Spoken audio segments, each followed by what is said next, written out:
যতই হাসি খুশি থাকি, যতই কিছু করি, মাঝে মাঝে বয়া বয়া ভাবি এই প্রবাসত আমি একলা থাকি, হঠাৎ করে যদি আমি এই প্রবাস মরা জায়গা, আমার কি উপায় হইব? কে আমার দাফন করব? এই প্রবাসত কেউ নাই, শুধু আমি ছাড়া।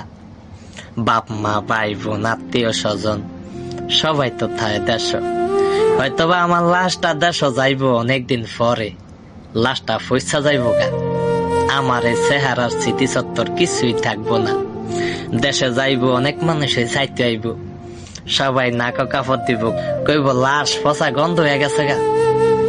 আবার অনেকে কইব আগে চেহারা কিছুই নাই, চিনা যায় না। তো সবাই ধরা মাটি দিয়ে দিব। এই দিনও যাইব, এই হাসি খুশির দিনও আমার একদিন বন্ধ হয়ে যাইব গা। হ্যাঁ, সর্বশেষ বিদায় নিতে হবে কবে জানা নেই। মানুষ তো জোয়ান কালো মেরা জায়গা, বুড়াই বাজে মরমু, এমন তো কোনো আর কথা নাই না।